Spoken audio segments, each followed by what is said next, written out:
Welcome back to another episode of the On the Sideline podcast with Jackson and Kyle. I am Jackson, and I'm joined here, as always, by the man who's about to jump off a bridge. Kyle, how are you doing? Uh, Doing okay. You Obviously, hanging in there? losing like that's never fun, but we'll talk about it here. Let's get it going. Yeah, I have to say, is this you, or did you type "Let's go" into the chat, or did someone else impersonating you do this? No, that was me. Yeah. It now Okay. lets me type comments, so I'll engage with the chat every now and then. Okay, I like that. What if you just start like being mean to us? Like I'll like say something, you're like, "Awful take, Jackson." I might do that. I mean, it depends. It depends on whatever I need to say. I'll put it in the chat. No doubt about it. Okay, so yes, thanks to everyone in the chat, including Kyle. We should have a lively show. Someone saying football was awesome today. Football was awesome today, except for the late slate. That was a bit rough, but for the most part, a lot of intrigue here, Kyle. Yeah, there was a lot of good games, and as we were talking about off air, even the blowouts were kind of interesting in some ways. The only thing that was not interesting today for me was A, Taylor Swift being in attendance again, and B, Toy Story football. That was not interesting to me How today. dare we'll get into it. We'll talk about all of this. Well, let's start off with the Sunday night game, as we always do. Starting off the Sunday night game, Kyle, I gotta be honest. First half of this game, I was like, I'm gonna catch up on some of these other games. We know how this is going, and it kind of started off that way. I was checking in the score, what was like 17-0 right away or whatever, or 17. I forget exactly what it was, but 17-0. Chiefs got up right away. I was like, okay, yeah, we get it. All of a sudden, Zach Wilson plays competent football. I don't think he played that great. I think he played competent football here. I think that you could argue he played better than Mahomes, because Mahomes, I did not think played, I don't know. Mahomes had a weird day. Mahomes was up and down. I'm all over the place. Kyle, your thoughts on this game? I agree with you. Zach Wilson was the best quarterback in this game today. All right. Granted, there were definitely some mistakes on his part. There was a point, I think when they made it 17-5, that he had basically a touchdown pass that he just missed. He didn't read the play. And there were a few mistakes there, but the fact that this was a significant improvement from what we saw the first 3 weeks of the season from Zach Wilson. So I thought this was a solid performance for him, and he put his team in a position to win it.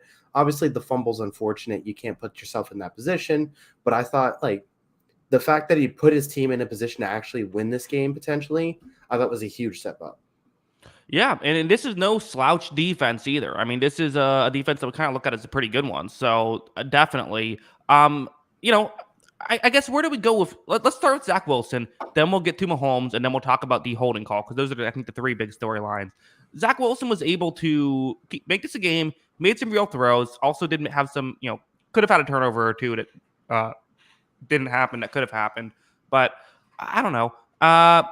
Is this something to build off of here for Zach Wilson? Might as well, right? You have 13 games left. Might as well, part of the appeal of not going for another quarterback is you kind of get to see what you have with Zach Wilson, if you have anything. Yeah, I mean, I guess what is the goal of the Jets for this season, right?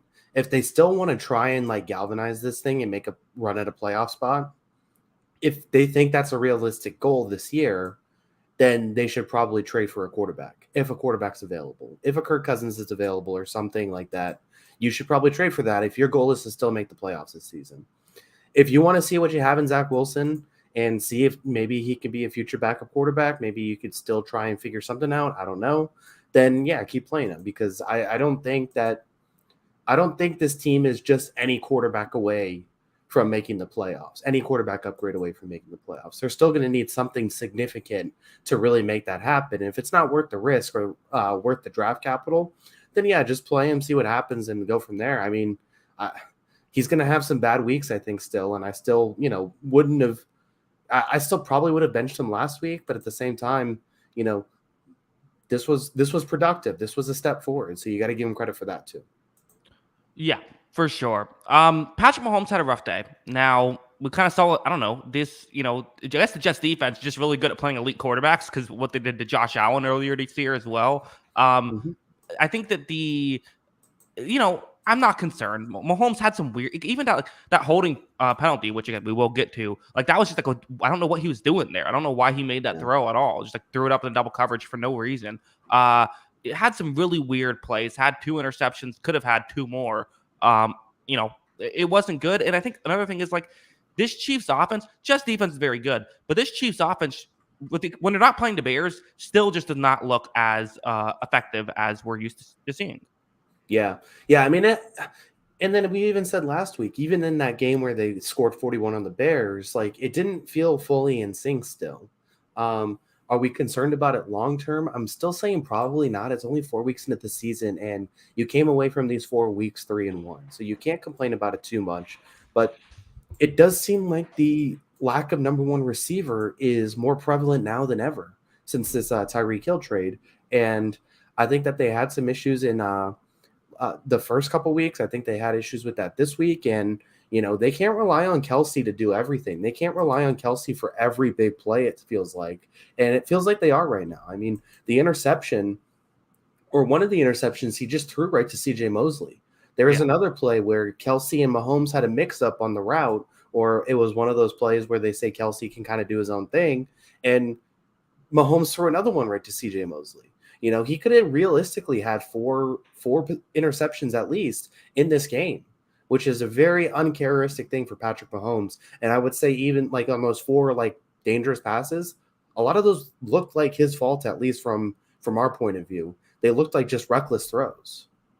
Yep. We have a chat. Mahomes is amazing, no doubt, but it does seem like he had a lot of bad turnovers. Most of the time, he wins anyway. Though, yeah, but kind of it is one of the negatives of his game. He will put the ball in harm's way for sure. Just the good obviously outweighs the bad. Completely agree. Kyle, let's talk about what we should have seen. I feel like was Zach Wilson getting one more chance to see if he can pull off this upset as Patrick Mahomes in a 3rd and 20 situation just throws up a arm punt basically, which I don't know why you arm punt there. He could have checked down and they would have gotten in field goal range. I don't know why he made that call. Just throws one up, it gets intercepted, but as it's getting intercepted, you see the flag come out.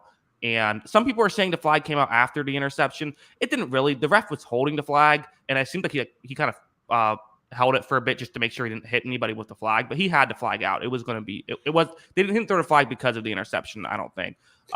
It was a holding penalty. And it's one of those where it's like, I kind of see why a ref could think it was holding. Like if you don't get the best angle from a certain spot, it kind of looks like it is holding, but obviously in the replay, it was not holding. There was contact, but it was not on Sauce Gardner that ends up giving the Chiefs automatic first down. Also, the ball had already been thrown, so if it was holding, it should have been a pass interference, which is weird in the other way. So either way, a lot of mistakes there. Would have been nice to see the Jets get one more chance there. It would have absolutely been nice to see. I guess just kind of unpacking the whole thing. The tough thing is like so we have these rules in place for holding, illegal contact, defensive pass interference, all this stuff. Mm-hmm. And every play, there's cornerback, receiver, hand grabbing, kind of playing in a lot of these games. And, it happens almost on every play. Mm-hmm. And a lot of it goes uncalled. You see a lot of plays where, ball on the sideline and corners are like, holding back the inside hand of the receiver. And a lot of this stuff goes uncalled. And this one, for some reason, was the one that was called. And like you said, they made the wrong call to begin with if they were going to throw a flag. And I wouldn't have agreed with any flag there because they were both jostling for position. I don't think Tirico and Collinsworth did a really good job of just describing how awfully officiated this game was as a whole, too. Mm-hmm. Like, this wasn't even, like, one of the worst calls, I think. Like, you could go through this entire game. The safety, like, it was a stupid play from Jawan Taylor, but he clearly is at the 1-yard line when that safety takes place. It wasn't in the end zone. There was the horse collar tackle where he grabs him by the front that they called a horse collar tackle, which doesn't even make sense.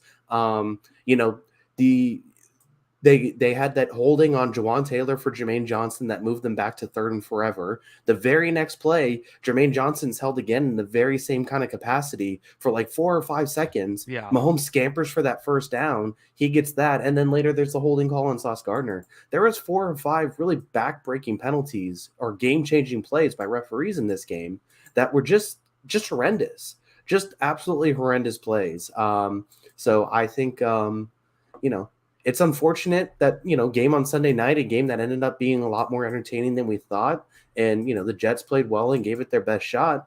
It's unfortunate that this game kind of is marked by this because I just thought it was poorly done as a whole. This whole officiating staff, this is one of those things where it gets annoying that officiating staffs aren't penalized for things. There's no ramifications for referees doing a bad job. But if a player does a bad job, he gets cut. If a coach does a bad job, he gets fired. But these referees are going to go ref a game next week, and they had just an egregiously bad game on national TV. Yeah, I mean, I always kind of feels like these are the best people in the world at this. Like, it's really hard to officiate something, and like I think that like I just think there should be bring this guy judge. We need this guy judge. This can be it's such a simple fix. Yeah. Yeah, I mean, there feels like there could be several things that they could do. And, the NFL is not, the NFL has ample amount of resources. I just had to watch an animated game with toys. They can do any of this. You didn't have to. You could have. Do you have ESPN Plus? You could have watched the regular version. I know. It was funny. But I mean, they have all these resources. They could definitely afford extra refereeing help some way, somehow. So yeah, I think it's I thought it was a poorly done game by the officials. I think they should be ashamed of that performance, regardless if it's tough to gig or not. I thought it was bad, and that was unfortunate. Well, speaking of performances, you should be ashamed of. The New England Patriots went into Jerry World, and it was a disaster. Kyle, we can't bury the lead here. As I don't know, you kind of said last week, Belichick needs to retire. Mac Jones is not the guy. And I was kind of like, oh, that's a little bit harsh. Yeah, you nailed it. Yeah, this team's not fun to watch. Yeah. The offense has somehow regressed from Matt Patricia. And I mean, this team isn't like good to begin with, but there's a lot of injuries too that aren't helping. The offensive line we talked about has had injuries all year. They can't keep a cornerback healthy. Now, their rookie of the month was NFL defensive rookie of the month, Christian Gonzalez, gets hurt in the first quarter of this game. Their probably best player on either side of the ball, Matthew Judon, also gets hurt. So, and that one sounds like it's a little more significant too. So now you're down probably your two best defensive players from a team that already was playing like Sean Wade real snaps at corner because they can't keep corners on the field. So a lot of that's a problem for the defense and kind of why they got torched today a little bit. But yeah, I mean, they also gave up 2 touchdowns with the offensive unit on the field. It's brutal. And, I said last week, I'm pretty much, I've given up hope on Mac. I don't think he's a stiff, even though he played terribly today, but we just don't have the kind of personnel that's going to let him do anything. He's definitely the kind of quarterback that is going to need a particular roster and skill set around him. And he's not getting that here. And even then, the first drive of the game, he makes a couple great plays. He has Mike Gesicki wide open in the end zone. He misses a touchdown. We have to settle for 3 instead of going up 7-3. It's 3-3. Dallas goes down and scores. So, I mean, just stuff like that over and over again, where it feels like, Mac Jones 3 out of every 5 plays is awesome. But it's the 2 plays that are just absolutely backbreakers, it feels like sometimes. And it feels like a lot of drives for New England get derailed because of it. And it feels like a lot of moments for New England kind of go astray because of that. Yeah. And it's not like those 3 plays are like Mahomes type plays, throwing the ball 300 yards down the field type of things. I mean, it was just a disaster. Like, I just think about this. We talked about, I said, hey, I think New England has kind of a good matchup here. Could run the ball well in this one. Could, maybe take advantage of, the lack of secondary receivers for Dallas. Ramondre Stevenson, had 2.1 yards per carry on 14 carries. Ezekiel get 16 yards on 6 carries, and that was it. Jones was the only other rusher in that one, Mac Jones. What about the lack of secondary receivers for Dallas? Jake Ferguson, Michael Gallup, and Jalen Tolbert all over 50 yards in this game. Like CeeDee Lamb didn't even really go off. He did have a big play, but it was like the other guys were coming through. And I know there was injuries. I get it. But like at this point, like if you can't be competitive in this game, like what good team are you going to be competitive against? I mean, I guess they've been competitive in other games, but like, I don't know. Like what a mess. Yeah. I mean, it does feel like a lot of the injuries have started to take their toll, but everybody has injuries. New England's no different than that. And the whole point of New England's shtick, their whole deal is that they don't, attract a lot of superstar talent because they want to build out roster depth. And that roster depth got crushed in this game. So, what is the point of that roster depth then if they're going to lose 38-3? So it was bad. I still kind of feel the same way I felt last week, that I still think Bill Belichick is coaching a lot of games not to lose rather than to win. I don't think we have the quarterback play that he trusts, and I don't think that this quarterback play is going to last in a league that, you know, in a division that we're probably going to have to play Tua and Josh Allen for the next 10 years. This isn't going to cut it. This isn't going to cut it. And, that's the biggest reason we can move on. And I don't even think this is all a Mac Jones problem. We have a chat comment. W's in the chat for Bailey the Zapper to start. I asked you, is it Zapper time? Is it time to go with Bailey Zappi? You said it's time to scout a new quarterback, which I think I agree. At this point, if we're talking between Zappi or Jones, aren't we rearranging seats on the Titanic here?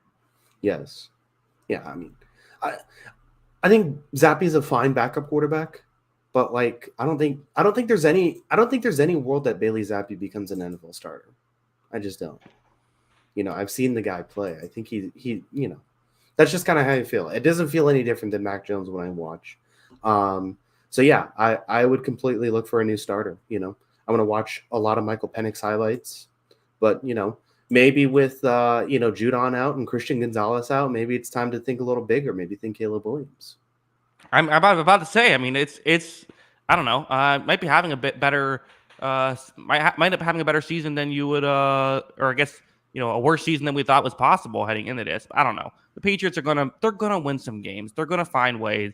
They're not a disastrous team, but this is the big disappointment, Kyle. Right from where we were starting the year, thinking they could be sort of a fringe playoff team. Yeah. I mean, there's no way around it. I mean, at the same time, they've opened the season with their 3 losses are still to the Cowboys, Dolphins, and Eagles. Yeah. Which we're probably still considering those 3 teams among the top 6 in the NFL, at least. So, it's not like that it's not like they're getting beat down by mid-tier teams. They're playing really good teams. It's a tough schedule. But we knew it was a tough schedule before the season. So, if you told me the Patriots are 1-3 to start the season before the year started, I wouldn't have been shocked. It's just losing like this is never fun. Yeah, it's the way they've done it. They play the Saints next week. That's a real intriguing game, I think. You know what? I'm going to do something a bit unusual here, Kyle. Let's go third game. I'm already going to go Thursday night game because I think this was a huge game as it's the Detroit Lions division now, Kyle. The Packers are just another team. This is the NFC North is run by Detroit at this point. The Lions looked like they were about to dominate. Green Bay did get back into it a little bit towards the end. A hilarious Quay Walker penalty to ice the game for Detroit, essentially, was fun. But, yeah, how about the Lions here, Kyle? How about the Lions indeed? And I guess, just saying that, I do feel bad for Quay Walker because I actually think he had a good game. Yeah, he's been good this year. Yeah, it was just a really funny penalty. Not quite as bad as pushing a trainer, but it was funny. Right. And so, it might be worse. Yeah. Given the situation, and I can see how you could push a trainer in the heat of the moment. This was almost he was 4 yards off the line away from the line of scrimmage. It wasn't even close. Yeah. Not to mention, it was a 2-score game either way. You wanted them to get 3 points instead of 7. Mm-hmm. So. Yeah. No. It. Well, in a weird way, it almost was like 100 or a 200 IQ play where then the Packers went for it on 4th down, which almost made it in a way he could have saved 3 points by doing it, but did not. Then they, I said Packers, the Lions went for the 4th down, but then the Lions got it, so it ended up not being a great play. Yeah. So, oh well. I mean, he did play well, but I mean, back to the Lions because the story of this game is Detroit, which obviously started up 27-3 at the half. They looked dominant. I think they took their foot off the gas. Packers played well in the second half to make this a little more interesting. Detroit's winning games with defense. You could probably point to their defense being better than their offense in all 3 of their wins this season, which, not that Atlanta and Green Bay are anything to write home about offensively, but if this team is winning games defensively, that's a big deal because, I think whatever expectations we had for the Lions, I did pick them to win the North, but I wasn't, I said 11 wins, 10 wins.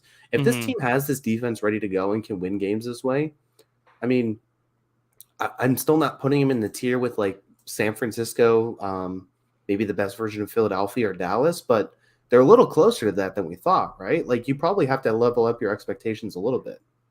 100%. This has been I think we were both. I certainly was a little bit like, let's hold off on the Lions. I think I that day made a tier list and I put them in like the B tier instead of the A tier, where I think a lot of Lions fans felt like they belong. They're in A tier now. Okay, that take aged poorly like 8 hours later. It is what it is.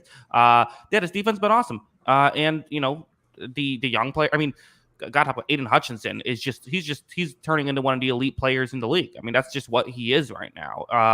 And there's so many good young. This secondary is clicking right away.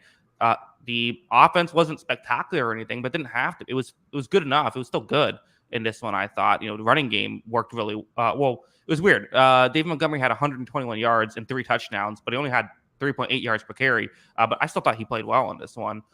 Gibbs still isn't maybe doing a lot, but listen, huge win for the Detroit Lions. Do you have anything else you want to add about them, or do you want to go to Green Bay? No, I'm with you. I mean, though, I guess I didn't see anything about Brian Branch after the game. I haven't checked on it. Hopefully he's back healthy because I think he's been a big player for that secondary too. I think all of that's been really phenomenal, like you said. The combination, not only was Hutchinson dominant. I mean, he has been dominant the whole season, but another guy from a couple drafts ago, I think, was Aleem McNeil. I think he had a really nice game too and made some impact plays. So you look at that group on the defensive line. You look at an expensive secondary that's coming together, like you said, very quickly and, doing a good job. And you couple that with what this offense was and what it, has been in spurts this season. I mean, all the pieces are there. I guess the question is, can Jared Goff be the one to lead them? Can Jared Goff be the guy? I don't know if that's going to be the case. We can't really answer that question until it's playoff time. But for the most part, he's been pretty good this year. And he was pretty good last year, too. So, we'll see what happens. Yeah. Hey, you can't win the Super Bowl here in October, but you can put yourself in position to do so. And that's what Detroit is doing. The Green Bay Packers, Kyle, say something about Jordan Love you can't also say about Jameis Winston.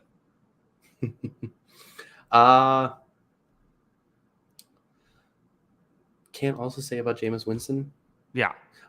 I do think Jordan Love has an interesting level of extend the play ability that is, unique. Hey, Winston was good at that. Did it weirdly, but he did it. He was fine. I do think there are some elements of that game that are pretty interesting to watch with him because he does find a really good way to buy time and make some throws late after a while, being able to avoid the pass rush sort of situations. But I'm still think it's largely just kind of happening in small spurts. Like you could pull hot. I'm trying to think of the best way to put it. Right now, he feels like the Jamal Crawford of the NFL. And I don't know, Jamal Crawford, obviously the shooting guard for the NBA. I feel like you could put together a highlight clip of Jamal Crawford that looks like the best player in the league. And I also think you could make a highlight clip of Jordan Love that makes him look like one of the best quarterbacks in the league. But I also think you could watch the full game and feel a lot different about him than what he actually is. Yeah, I completely. It's just he's up and down, which is kind of to be expected by a young player. But it's just I don't know. I'm not feeling the love just quite yet. I'm still feeling like he's to me just a complete project. I don't know. He just feels like the guy who was in college. He'll make some really good plays. He'll make some not great plays, and he's just kind of an inconsistent player. Yeah, he did get Christian Watson back this week. They didn't get to use him a whole lot. It seems like he still maybe isn't 100%. But I think there are interesting moments of his game that I'm intrigued by. But like you said, there's still a lot of bad in his game too. Although I just looked at the schedule, playing the Raiders and Broncos next 2 weeks. So I take it back. He's actually great. That take's gonna age well for next 2 weeks. Yeah, he's gonna have some moments, that's for sure. Yeah. Let's move on. Why don't we? Let's go to we had a couple of overtime games. Let's knock those out. How about Washington playing Philadelphia tough? This game goes to overtime because Ron Rivera elects to not go for 2, kicks the extra point, in which the Philadelphia Eagles then win in overtime. Brian Robinson had some really impressive runs, despite what the stats sheet might tell you. Howell was able to make some plays in this one. And I thought Hurts definitely made those classic Jalen Hurts plays, and really, I guess I should say AJ Brown made those classic AJ Brown plays. It Hmm. wasn't pretty, but at the end of the day, Eagles haven't been perfect, but their record is 4-0 here. One of just two teams left who are 4-0. Yeah, it's one of those things again where like you just kind of feel like that things haven't quite clicked right, but you can't complain because they're undefeated through 4 games. And Mm-hmm. there are teams who wouldn't be undefeated through this spot, even with their schedule and all that. And I think the biggest thing in the last 2 weeks has been, like you said, AJ Brown. The last 2 weeks, he has 18 catches, over 300 yards, and 2 touchdowns. So that'll help a lot, right? And he's done it against good defenses too, against Tampa and Washington. So he's getting going. They need some of these other guys to get going, though. I know Smith has had some good days. Dallas Goedert has kind of been like non-existent, basically, to start this season. It's been kind of bizarre. Like he feels like he's just not involved in things. Would love to see him get some more action. I thought Hurts, like you said, he kind of came alive in the second half, but even then, I don't think his stat line, I don't even know if he was as good as what his stat line said. I thought he kind of came alive, but he had some bad moments in this first half too, where they were trailing at one point. So, it's not perfect, like you said. It's not pretty, but they're undefeated and they're still kind of in their same tier. So I can't complain about the Eagles so far. Yeah, and as for Washington, I mean, this is a quality loss here. Mhm. We can get into fourth down decision making or to go for two decision making in just a second, but a bit of an easy stretch coming up these next 3 weeks. Plays Chicago, Atlanta, and the Giants. It's not out of the question to go 3-0 in that stretch. At least 2-1 feels like I feel expected to go 2-1 in that stretch. They're shaping up to be at least in the hunt late in the season here. Yeah. Yeah, I mean, we kind of said preseason that we don't know who it's going to be, but that 7 spot certainly feels up for grabs in the NFC. And I still kind of feel the same way. Where even if you pencil in the Cowboys and the Seahawks for playoff spots, that 7 spot still kind of feels up for grabs. I think the Rams have shown flashes of what they could be in that spot. I think the Commanders have shown what they could be in that spot. I mean, there still have been some Packer moments that are interesting. So there's going to be an interesting race for that 7 seed that I think a few teams could talk themselves into. Yeah, completely agree. Any final thoughts or want to move on? Oh no, we got to talk about the go for two. You know, Ron Rivera got to go for two there, right? You're the underdogs. You're in Philadelphia. Uh, People always bring this up as if it's an analytics decision. It's really not. Analytics basically say it's a toss up, so you just make it based off of the game situation. I just feel like you know uh, I trust. I feel like there's a better chance of Sam Howell converting one offensive play, given how the offenses were playing in this game, than just a clean slate in overtime. Yeah, not to mention like you didn't you got one stop on what 5 drives for the Eagles in the second half. So they scored on 4 of their 5 possessions. Kind of feels like as a coach, you don't want to say you don't trust your defense in that spot, but it probably feels like you shouldn't trust your defense in that spot, right? Like, I Mhm. think that they played a good first half. I think that they gave themselves a chance to win. But in the second half, I think they were the Eagles kind of had their number a little bit and got things rolling. And yeah, I think that was kind of unfortunate because I do feel like that they had a chance to get that win there at the end. And it would have been a big thing. Yeah. So, I mean, I would have gone for 2 as well. Is there a more misleading moniker than Riverboat Ron? It's gotta be up there with like Matty Ice, who would always struggle in the big moments. It's just it's not it. It's stuck in a pre-analytics world, and he's definitely not a analytically inclined head coach. Um, yeah, yeah, it was bad. Yeah, I mean, it was basically that 1 year, wasn't it? And Yeah. wasn't there like something that like they really couldn't kick the ball all that often? I can't remember now. It's a long I time believe ago. it was the year that the Panthers went 11 straight weeks without a win and still made the playoffs. When they made the playoffs with a losing record, where basically the season was such a mess. Ron Rivera said, "Let's just start going for it all the time," and then it worked, and then he became Riverboat Ron. It was like just like Yeah, a whim, basically. yeah. So I don't know. Yeah, I mean, it's definitely not it definitely shouldn't be his moniker. I agree. Yeah, Matty Ice is more of a frat boy name. Yeah, I know it's based off of the beer. I get it. I'm just saying it's still an ironic name. Let's move on. I should have talked about this one earlier. How does this happen? The Denver Broncos somehow went. This wasn't supposed to happen. The Bears, Justin Fields, he's back enough. Okay, here we go. Bears are ready to win a game. Fields throws 4 touchdowns, has nearly 10 yards per attempt. All right, feel good about this. How did they do this? How they got outscored 17-0 in the fourth quarter? Kyle, how? This franchise is going through hell right now. They're just absolutely going through it. They had their best offensive performance in like 3 years, and they lost 31-28. Yeah, I mean, it was an embarrassing second half performance. They got beat by a team that they probably should have beat, and it was a really rough game. I don't know. It was rough. I didn't like it at all. I didn't like the 4th down decision. I mean, we could, if you want to get into that again, we can. But Justin Fields for 90% of this game had a phenomenal game, and then for the last 10% kind of fell apart a little bit. But this is definitely not on Justin Fields. I thought he did play well today. It's on the Bears kind of just self-destructing again. I mean, so let me ask you this: true or false? The Lions win on Thursday will be the biggest win for the Bears this season. Yeah, I think so. I think that unless the Packers have a bigger loss later in the season, that's what I'll hold out for. Or another win that gets them the number 1 overall pick. Like somebody Yeah. else winning that gets them the number 1 overall pick. Those are probably the two that would top it. But yeah, I mean, it was so bizarre. The team kind of just like shut down, which I don't know. It was bizarre. What do you think? What do you think happened here? I mean, we can't deny that Fields had a fumble that was just a dumb play that gave the Broncos let the Broncos tie the game. Like, I mean, Fields made a lot of good throws in this.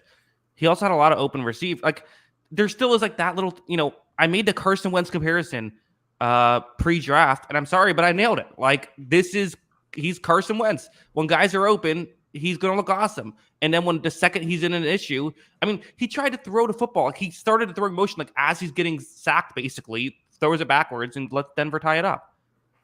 Yeah. Like, he was good. This was objectively a good Justin Fields performance, but like we can't pretend like that didn't exist also. Yeah. Yeah, especially when it, flipped the game. So, I mean, I agree with you. So, I mean, it was tough, obviously, but it is also hard to kind of commentate on it when he does play well. But I mean, the other part of this is too, like this Denver secondary is a hot piece of garbage, man. Like this defense that we had expectations for.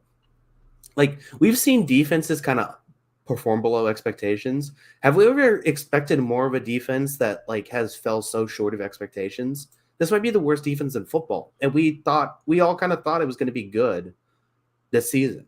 And it's the worst defense. I can't think of a scenario like this, or a defense that like we legitimately were like, well, we know Denver's defense is at least going to be good this year, and it's not just. I mean, I guess you could look like I don't know. The Dolphins last year had a similar scenario where their defense, it wasn't to this extent, but like we thought that would be good, and ended up being bad. It's like it's not unprecedented. Defense is weird. I think what we learn every year is like defensive coaching really matters, and maybe Sean Payton deserves a lot of credit for his offensive prowess. Definitely has really made one good defensive hire in his life, which was the Dennis Allen hire, which was nailed it. But like, other than that, like has really struggled. Yeah. And I mean, I know the Broncos were missing some guys, but at the same time, like, have you watched this? Have you watched this, Bears offense up until this week? Like, there's just no excuse for this. Not to mention you gave up 70 points the week before. Like, this was almost worse than giving up 70 points last week. And that, but they won. They did win. So you got to feel good. Broncos, you got your win. You're back. So yeah, I mean, really rough game, I think, overall, but did bring some entertainment, that's for sure. So maybe if people did watch, that's good for them. I told you this is going to be an interesting game. I can't believe you find this game boring. No, I mean, the game was exciting. But it was going to be exciting. Something dumb was going to happen. I'm disgusted by both of these teams. They disgust me. Are you starting to agree with my take that Russell Wilson does not suck? No, he doesn't. He played well Mhm. again. This Denver offense has actually been okay. Mhm. So yeah, I mean, I guess credit to him for that. So, do I think he's a $240 million quarterback? Well, for No, sure. but Mhm. yeah, I mean, he's had good weeks here the last few weeks. It's kind of it's kind of crazy that they're 1-3, honestly, because they had two games that they probably should have won. Yeah. Well, big win for Denver. Not dead yet. Maybe they still are, but at least for now, something to celebrate. Bears are so dead. What a mess. How about the Buffalo Bills putting up Mm-mm. 48 on Miami? Miami flying high after a 70-point offensive performance. This game was not that. Bills only real loss they had was kind of a big one. Tre'Davious White getting hurt, that doesn't help. But offense was amazing. This is one of those, like, first off, we always say this. When Josh Allen is on, look out. Like, when Josh Allen is on, you're just losing the football game, basically. That's what happened to Miami in this one. But also, the Bills defense certainly held their own against a really good Miami Dolphins offense, and they're able to go, win this one by 28 points. Yeah, and not only was Josh Allen on, like this was probably his best game in like well over a year. Although he did kill Miami last year too, in a couple instances. But I do think this was one of his best games in like a year. Like I'm trying to think. Like I think he had a Tennessee game that he kind of went off last year. But outside of that, like this was an incredible game for him, an incredible game for Stephon Diggs, and you know defensive coaching does matter, but it does turn out that Vic Fangio cannot fix everything too. Right. I think Hmm. the what we had expectations for a bounce back performance for the Miami secondary, maybe it's not ready to bounce back all the way, and it does still need. It will be interesting to see if Jalen Ramsey can get healthy and help this team this year, because I think that'll help a lot. But you know, I'm not sure I'm ready to say the Bills are the class of the AFC or anything, but in the battle of these two teams, they drew first blood, and that was a big win. Yeah, and for the division, which it kind of feels like. I mean, let's be honest, it's a two-horse race here. It's the Bills and Dolphins competing for the division. Sorry, Kyle, but I think you're probably with me on that one. And it's like the this is a huge. If you can get a sweep, that's probably going to win you the division. And now Miami, all the best they can do is tie. It's a huge win, and it's just one of those things where it's like we kind of set up the Chiefs. I feel like in the preseason, like there's these issues, but like, it's Mahomes, it's Andy Reid. They're going to figure out the issues. Don't worry about it. So we kind of set up the Bills too, but we weren't as strong about it. But we probably should. Like, it's Josh Allen, it's Sean McDermott. There are some issues, but they're going to figure it out, and so far they have. Yeah, they certainly had figured it out, and I think a lot of it too is like obviously he did get hurt today, like you were saying, but Trey White bouncing back was a big part of them figuring it out. Feels like Matt Milano has gone up a level this year, which is Hmm. kind of crazy because he was really good before. It feels like 4 weeks in, he's been just fantastic, I thought too. So I mean, it feels like all those guys have kind of gone up a level that needed to, and some of the younger players have gotten better. So they've been able to kind of work this thing out defensively, and this coverage unit is really good again, Hmm. as at least it has been. So a full credit to them, and it was a big win for them, and they dominated. I mean, there's nothing else to say. This was an ass kicking, in an impressive way against a team that has kind of been dominating everybody to start the year. So, you can't complain about anything that the Bills did. Yeah, I mean, the only thing that sucks is that Tre'Davious White. I mean, that's what, Mhm. like, you don't want, if that's a serious injury. Like, that's he was finally playing good football again, and now he's banged up. Although they did play well without him last year, and kind of played worse once he came in, and they asked him to do too much right away. So we'll see how that goes. But yeah, huge win for Buffalo. Let's move on. Oh, I Let's was going to talk. say one thing. Oh, go ahead. Was this the first miss of Mike McDaniel's career? In what way?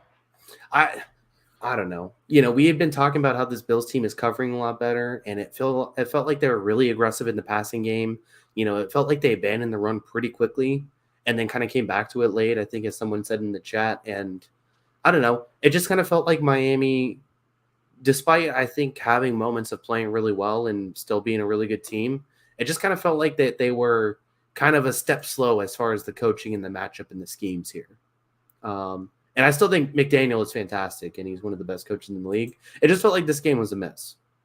It's possible. It's also, I think it should be said, I've kind of been on this. I feel like Sean McDermott's an underrated coach. He's really good, and Hmm. he does this to people all the time. Yeah, that's fair. But yeah, it's something to keep an eye out for, I suppose. So let's move on. Let's talk about the NFC South. Why don't we? Apologies to my dad for talking about Buccaneers so late into the show, because I know he just listens until we talk about the Buccaneers and then he turns off the podcast. But the Buccaneers beat the Saints. We're back. The highlight of this for me was Jameis Winston came in relief at the end of the game, threw one pass and it was intercepted. I mean, that's just chef's kiss. Incredible stuff. Yeah. Of course, that would happen. Yeah, that was pretty good. It's so funny that it took Brady so long to beat the Saints, and then Baker does it in his first try. Hey, Todd Bowles, 3-0 now as a head coach against New Orleans. Yeah. I mean, this was a really good performance, and they dominated. And I mean, there's really not much else behind it because, like I said, they look great. Baker had another really good game. His 3 out of 4 games he's played well, and you can't even say this is a couple of the defenses he played to start the year I thought were a little suspect. The Saints defense has played well this year, and he was aggressive against them, and he threw the ball downfield and he went after them, and they won a lot of battles. And the only unfortunate thing is Mike Evans getting hurt here because Marshawn Lattimore's just allowed to molest him the whole game. So yeah, I mean, unfortunate that Evans goes down, but it was a really good performance from the offense and an even better performance for the defense. Well, the thing is, he's not even allowed to. Like, he gets called for it, but he just does it because it doesn't count as stats on the stat sheet, and that's all he cares about. Yeah, that's probably true. Like it's the first time he was left 1-on-1, just immediately tackles Mike Evans to give up gives up the first down. But it's like, hey, that way Evans' numbers aren't as good. Yeah, and I mean, the thing is too is like you said it with the Packers and Lions that was a huge game even in Week 4. This is a huge game. These two teams have looked like the best two teams in the NFC South, and while there isn't like the long held history of the Packers kind of owning the Lions that play a huge part in this, these two teams are battling for it, and Tampa drew first blood in a very convincing fashion. Like the Saints feel like you said with the with them, the Saints feel like just another team right now compared to the Bucs. Yeah, I mean, I still think the Saints have a chance. 2 guys I want to shout out. First, Antoine Winfield. It's really, I mean, he's taken his game up another level, kind of similar to Matt Milano, who's like always been a good player. I mean, he was all I can't believe he only had 6 tackles in this game because it felt like he was like the only he was making every play. He's had splash plays every game. It feels like he's had multiple fumbles. He had a forced fumble and a huge forced fumble because there was a sequence at the end of the second quarter. Baker Mayfield's one big mistake, threw an interception in the red zone. It was called down to 1, could have been a touchback, ends up getting rolled down to 1. Kind of a break for Tampa Bay, and Winfield then forces the fumble right away. That results in Tampa Bay going up 14-3 instead of just 7-3. So give him a lot of credit. And Baker Mayfield, I mean, he's just making plays at third downs. He's just finding ways to get the ball down the field, get those conversions. With decent quarterback play. I don't know. This game is nowhere near the lopsided score as it would have been with just decent quarterback play. He was really good in this one. Yeah, he was really good. There's no other way to put it. And I think one of the things you said was interesting. Not to say like Baker's better than Brady because he's obviously not, but Brady wasn't always the kind of guy, like you said last week, that was willing to throw jump balls, that he always just wanted to hit the right guy. He is definitely not afraid to just throw the ball to Evans and Godwin and say, make something happen. And, I don't think either's really the wrong way to play. And obviously there's more risk with the way Baker plays, but at the same time, you're letting your best 2 players on offense do best 2 player stuff. And that's why they've been able to benefit from so much at the start of the season. And can't complain about it at all so far. Yeah, 100%. It's good. It's one of those things where I would take Tom Brady over Baker Mayfield. Obviously, there's just some nice things that Baker Mayfield adds to the game, including the run. The Saints usually they love their cover 2 man against Tampa Bay. Make sure they can put safeties over Godwin and Evans. But then Baker got some nice runs in this one. Like he had some key. I know that only 31 rushing yards, but it felt like every key third down he was running the ball, getting a first down. The other quarterback, Derek Carr should not have been in this game.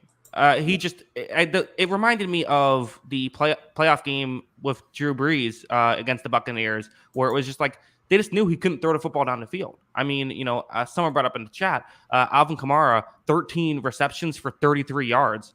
Like that's the stat line of a team that does not. And the offensive line played pretty well on this one for New Orleans. It wasn't like amazing, but like, it wasn't like they just had no time to throw the football. Like it was a finely blocked game in terms of the passing game.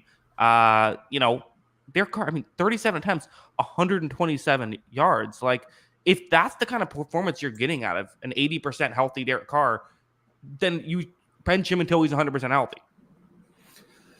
I would agree with that.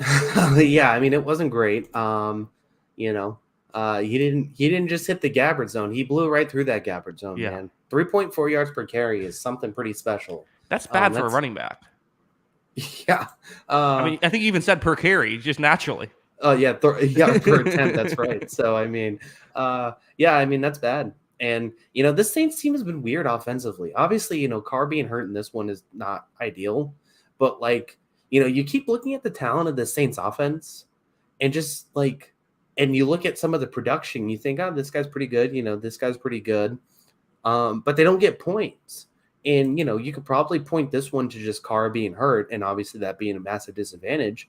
But this has been something the entire year with the Saints where they're not getting touchdowns and they're not getting points. And that's kind of what's derailed them in two of these losses is they're not converting a lot that they should.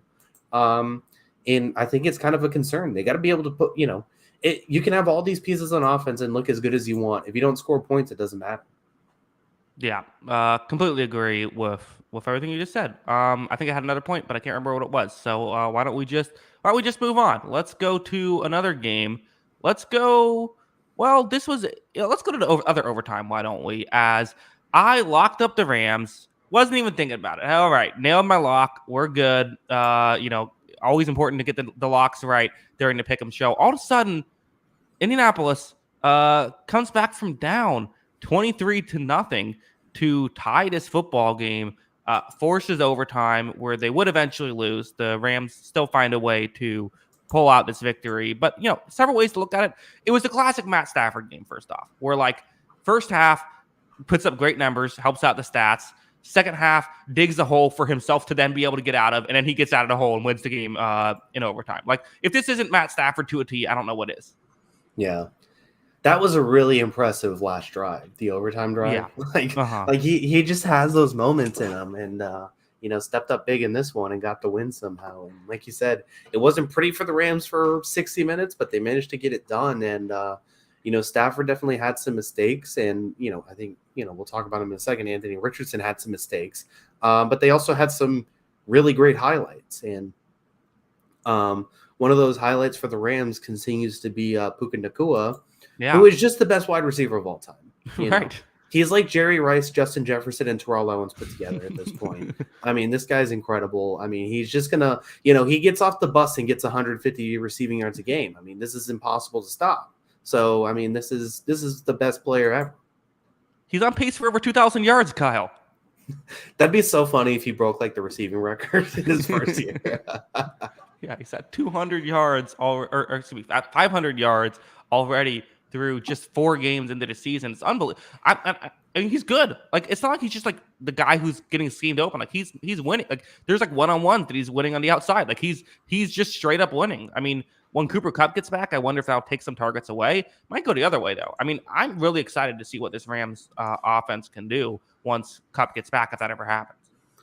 Yeah, I mean, those two together would be really fun, especially because it feels like they're both pretty, multi-positional. It feels like they could both kind of play inside, outside, do some, have a big, pretty massive route tree.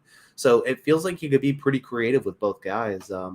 Obviously, you don't want Kupp to, take away the shine from the best football player of all time, but, it's always good to have two good players out there. So, yeah, I mean, but Cooper Kupp's also the best receiver in football too, as you said. So it works out. Best receiver of all time and the best receiver in football. To be fair, that was justified when he was healthy. Even then, it was a bit of a hot take. But anyways, go ahead. It could be fun. I think it's going to be really fun. But even then, like, even besides that, like, this Rams team's pretty good even without Cooper Cup. So, we keep saying, let's wait for Cooper Cup to see the full extent of this offense. It's pretty good without him, too. And this could be a fun moment for this Rams team that is just this kind of interesting and talented and young and fun team to watch. Yeah, I like the comment of Cup basically got the Drew Bledsoe treatment. Yeah, very similar to Bledsoe to Brady, Cooper Cup to Puka Nakua. I think it would help Puka Nakua if his name was easier to pronounce. If he was like Rob Smith, we'd be going crazy. Well, we had a Rod Smith in the NFL. Well, just Bill Smith. There's probably Yeah, every Smith's been an NFL player, probably. it's really not that hard to pronounce. As long as It's I'm not, saying but it's just yeah. a unique name, and I think like, when you read it, you're like, "Am I pronouncing that right?" I'm just gonna talk about Kyron Williams instead.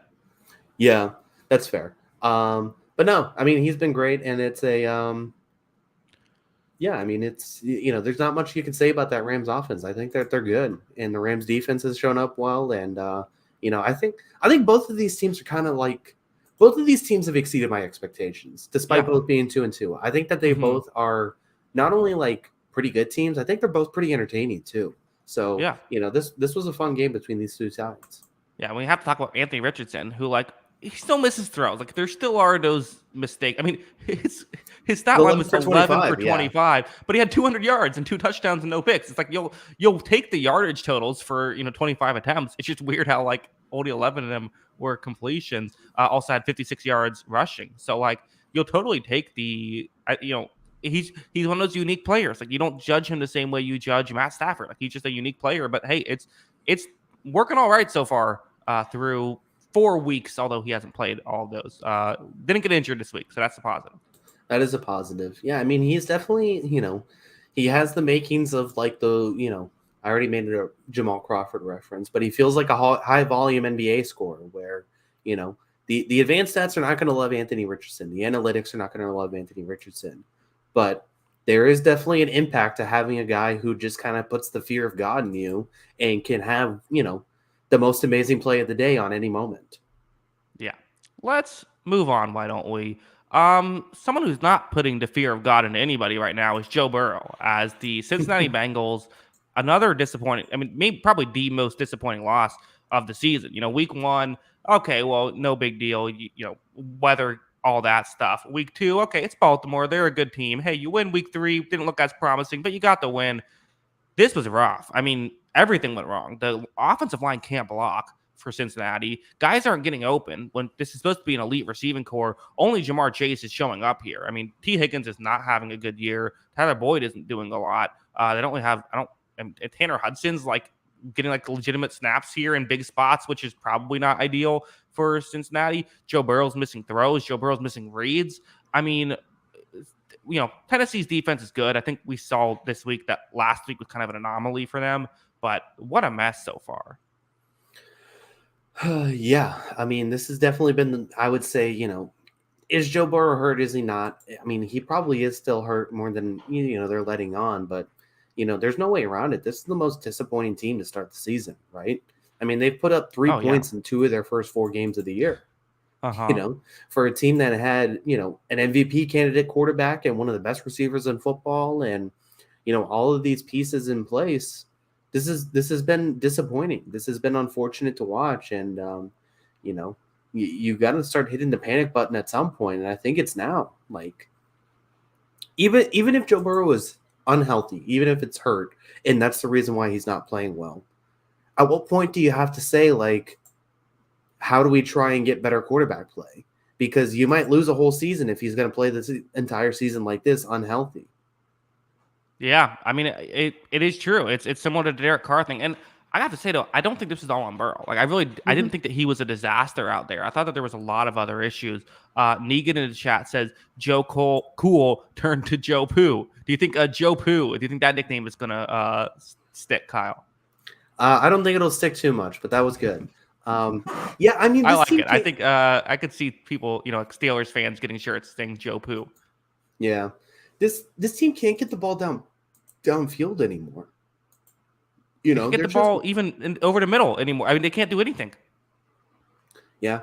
I mean, Joe Burrow for the season averages 4.7 yards per attempt. And this team like made its living off of explosive plays the last couple Yeah. seasons. That was what made it special. I think they have like 3 or 4 plays over 20 yards in the passing game this season.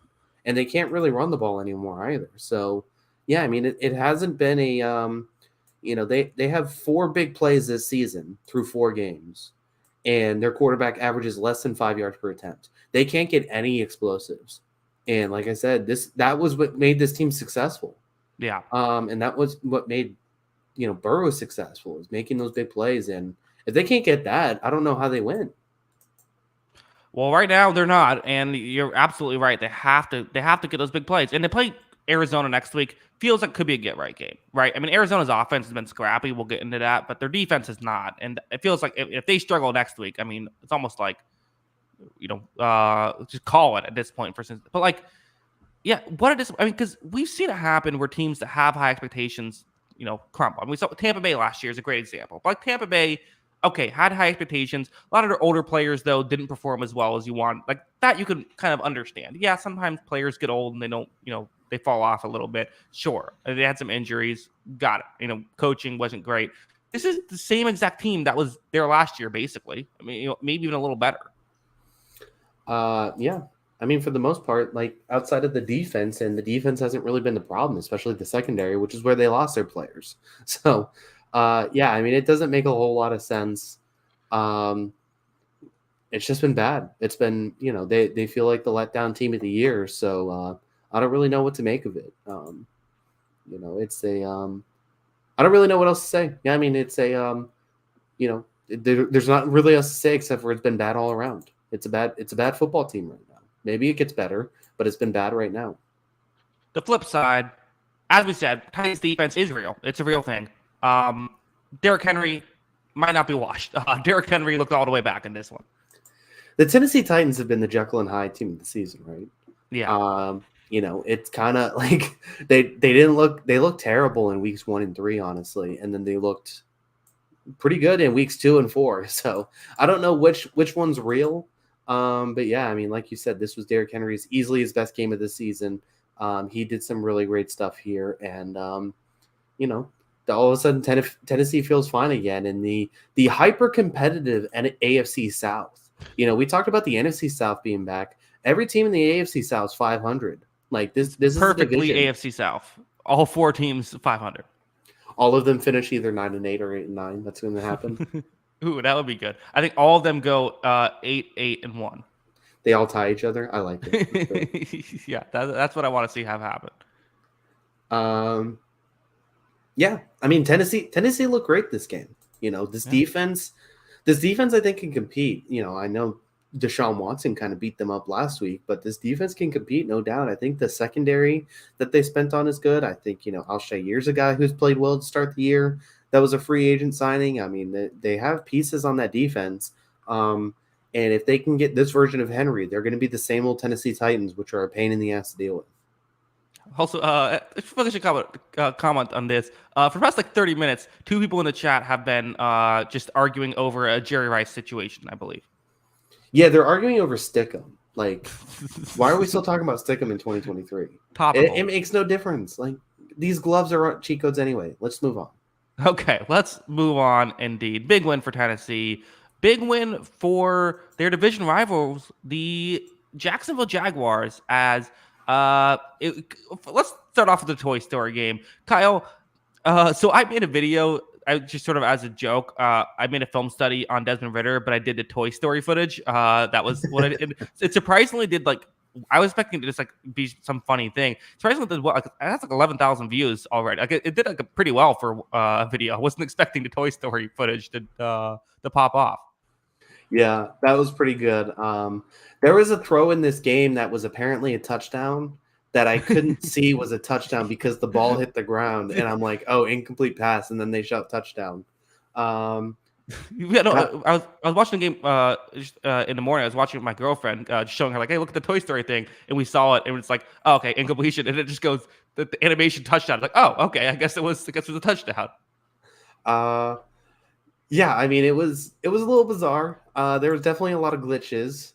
but it's a you know, I think it's a pretty funny. It was unique. Obviously, they're going to try different things. As far as the game goes, I didn't see your full Desmond Ritter video, How dare you? but it couldn't have been too nice. I mean, I did bring up, in fairness to him, like there were aliens flying above. Like, it's I would have a hard time being being able to handle the stress of that situation.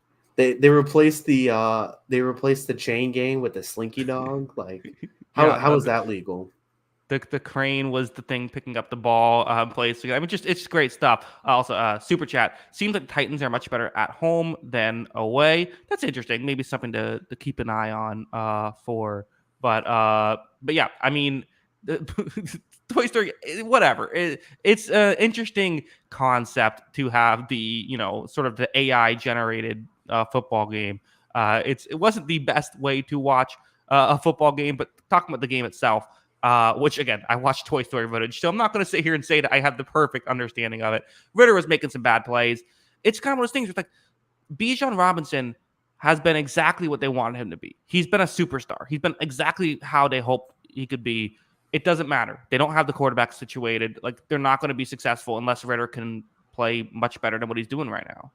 Yeah, I mean the thing is like you said, Bijan's been phenomenal, but they can only give the ball 14 times a game because they're behind 17 in the first half, Right. and their quarterback is actively giving the ball away.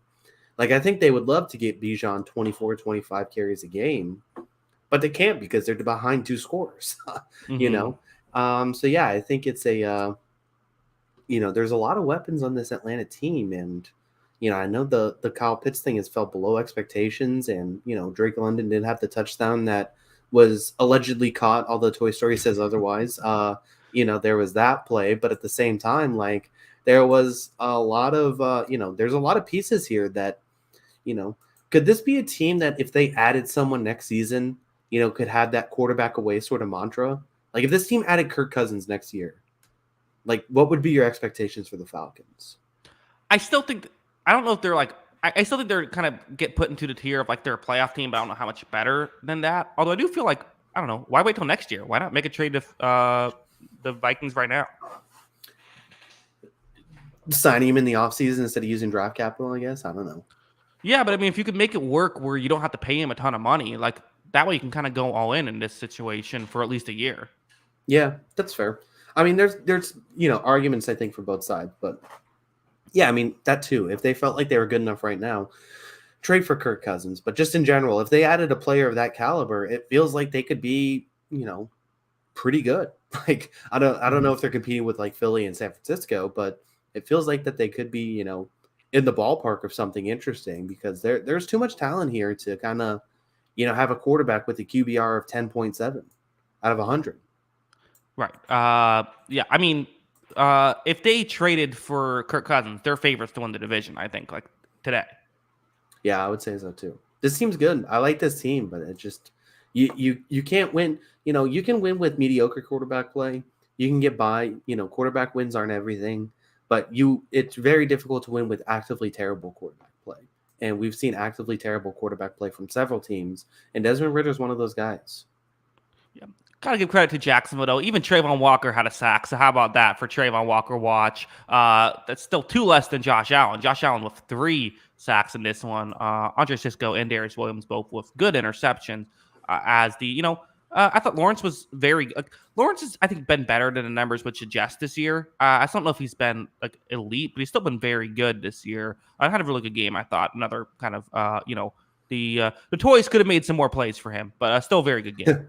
Yeah, I did think he played well too. I agree with you. I think that there are, I think Ben Solak on the Ringer did a pretty deep dive into Jacksonville's offense. I don't think they're really maximizing the offensive play calling right now, and I do think, I think he's had some bad moments this season, but he makes some actively pretty great throws too. So I think as a whole, like, he's still really good. He's still, the guy that, talent wise, we could see being one of the best in the league one day. But I think he still could play a little bit better, and I think the talent needs to get better. People need to be better around him too.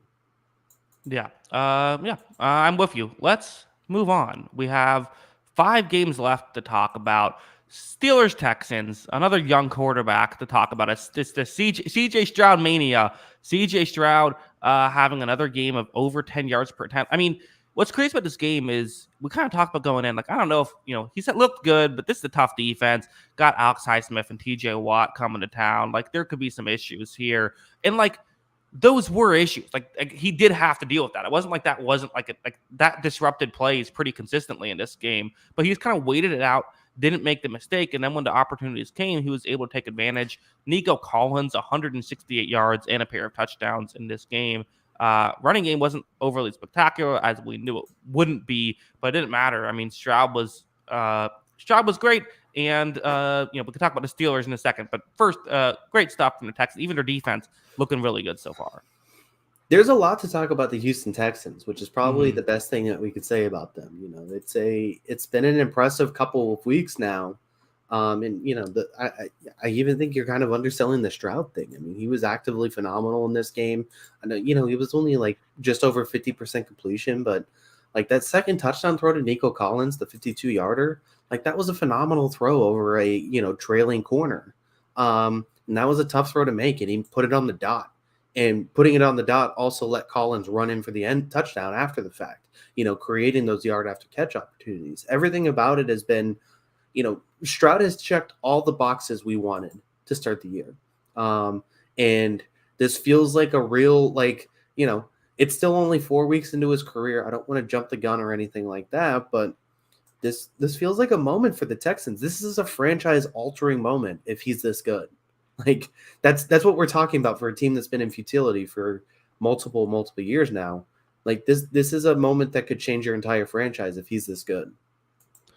He's been very good, especially for a rookie. I think I wouldn't say he's been phenomenal. I think that would be a bit of a strong word to use. I think he's been good. I think that, I don't know. I feel like I always come off as a hater on these things. What he's done so early on to his career is outstanding. And to me, I'm someone who picked him, as I said, he was my quarterback one coming out of this draft. So I have a vested interest in wanting him to succeed. He did miss throws in this game. He did still struggle a little bit when he's getting pressure up the middle. Like that did happen. We can't pretend like it didn't. The good outweighed the bad consistently, though, and the bad wasn't that bad. Like this was a very good, again, an amazing rookie performance and a good quarterback performance. And a good quarterback performance in your fourth performance against the Pittsburgh Steelers is amazing. Yeah, I mean, just talking about it though, in a 4-game sample size now, he has over 1,200 yards passing, 6 touchdowns, no interceptions. And his QBR, which all those stats aren't the be all end all, but he's the 15th ranked QBR right now in the league, which kind of feels right probably for where I would rank him through the first 4 weeks of the season. But at the same time, like saying a rookie quarterback's the 15th best quarterback in football and has the ceiling to be even better. We talked about, I had Stroud as my number 1 quarterback in this draft too, but I also said, I felt like this, he has a Ryan Tannehill level of ability. This feels like I would have to raise his ceiling a significant amount. He feels like he has the ceiling to be one of the better quarterbacks in the league, maybe quickly too. And he's playing, for a rookie, I think it's phenomenal football. And I think, you don't see that many rookies come into the league with this amount of poise and this amount of ability. It just seems like from day one, it just seems like for a group that we thought was actively a bad group offensively, he's been able to kind of make it look really good at times. Yeah, I mean, it honestly reminds me of Deshaun Watson's rookie year. Watson got hurt early on, but it feels very similar. Even like the same number and everything. Or did Watson? In my head, he wore 7, but I could be wrong about that. Maybe he wore 4. Anyway, it's incredible stuff. Are we buying Houston as a playoff contender? I think I'm buying in a little bit, especially because part of me was like, well, it's the AFC, it's tough, but at the same time, they play in the AFC South, which is a lot of at least decent teams there. But it feels like I think 10 wins could potentially win that division still. So I don't know, kind of buying in a little. Yeah, I mean, teams won 2 in a row. It's not crazy to say this team could win the AFC South. I think it's proven to be a more competitive division than we thought, but I don't think anyone stood out significantly above the other in this division so far. And if you just look at their upcoming schedule, it's a higher NFC South. Yeah, so they play at Atlanta. Falcons have kind of waned the last couple weeks. Derek Carr is not necessarily healthy when they go home to New Orleans. The Panthers look terrible. They're at Carolina. So, what if this team's 5-2? And the Tampa defense is going to be tough, but like you have that. The Bengals don't 100% look right. Then you have the Cardinals, who, still talent wise, I don't think are one of the best teams in the league, even if they're scrappy. And then the Jaguars, you just kick their butt. Like this schedule's And then soft, Denver and then the honestly. Jets. I mean, they're going to win 10 games. Like this feels like a pretty soft schedule now that I keep looking down and down at it. Like there's a huge opportunity here when looking at the schedule to say this team could win a lot of games. Like, yeah, I mean, you can go all the way to the Jets game and say, they might win a lot of those games. They're probably favored in more of those games than they are at this point. The issue is, of course, the other teams in the division also get to play all those teams. So like that's part of how it works. But like, and obviously, just because one of those things where if you're favored to win 7 games doesn't mean you're going to win those 7 games. You'll probably lose some of those, but in win games you're not favored in all that stuff. But definitely feels like a real chance. Pittsburgh, this was tough for Kenny Pickett. I mean, has the injury, which already sucks. That alone, and also just didn't play well in this one. So like, I think I see something saying like they're hopeful it's not a major injury, because what if it, I first thought maybe it was like an ACL or something, and I was kind of thinking like that could almost be the end of Kenny Pickett in the NFL. I mean, this has been a bad, or at least as a starter, I should say, because it's been a bad year for him. Now he's banged up. I don't think it's out of the question that Mitchell Trubisky could outplay him. Like, what a disappointment for such high hopes for Kenny Pickett coming into this year. It's just been a mess so far through 4 weeks. Yeah, this offense has been a problem. Like, I don't know. I might be ready to write off Pittsburgh, honestly. And they're still only 2-2. Like, they're just not like, I don't know. It's just one of those teams where it's like, yeah, they might be more competitive because this defense can make plays. And not only can this defense make plays, like they can like swing games with like major plays, and they have the talent to do that. But like, I don't know, like it's just one of those things where you watch them playing and you're like, I don't think this is one of the best 7 teams in the AFC, Yeah. So it's just bizarre. Yeah. They seem destined for another 9-8 performance that does not make the playoffs. Yeah, potentially. There's 4 games left. Let's go Raiders-Chargers, as this game very quickly got away from Las Vegas. Aiden O'Connell loves to fumble. 3 fumbles in this game. They lost 2 of them. So big fumble guy, Aiden O'Connell. But, did make some plays to help him get back in this game. He also loves to hold on to the football. I mean, Khalil Mack had 5 sacks in this game. Aiden O'Connell, he had 6 sacks in this game, which ties the NFL record. I believe it ties the NFL record, which is, he also has 6 sacks on the season now, Khalil Mack does. So interesting stuff there. I thought O'Connell actually had an okay game. He had some real issues, but I thought made some plays as well and was able to kind of run the offense effectively in the 4th quarter. I think a couple things to talk about. One, this was a weird Chargers game because it's a Chargers and that's what they do. The offense still not getting going. Quentin Johnston still not doing what we hoped he could do coming into the year. The entire receiving core is just not stepping up the way you want it to. Herbert did not have his best game on top of this, and a Brandon Staley decision that we will get into. Kyle, where do you want to start? Yeah, we can get into all of it. I mean, I guess the first thing is it's funny that, Justin Herbert's worst game of the year comes in a win, which is, just a hilarious oxymoron for the Herbert haters who say QB wins are be all end all. Right. He wasn't very good today. I know he was dealing with that injury thing. So, I mean, I don't know how much to take into that account, but yeah, I mean, the funny thing is like, the Chargers won this game. I may be selling the Chargers more after this because, Herbert, it's the left hand. So obviously he's probably going to be fine to play this season, but he picked up an injury and it's like Mike Williams was already injured and Joey Bosa's hurt. And, you say like the big thing with this game is that the secondary guys for the Chargers finally stepped up in a big way, where Asante Samuel Jr. had a pick. Khalil Mack had a big game. You can go to, the run defense played well. Josh Palmer had a couple, that big play at the end of the game. You could say finally the Chargers, supporting cast steps up, but this still feels like a team that's dependent on stars. And, They're losing stars by the minute at this point. Yeah, not ideal. What did you think? So you love to criticize Brandon Staley. I sometimes like to. I don't mind him going for it on these fourth downs. I don't. I think it's the right call. Um,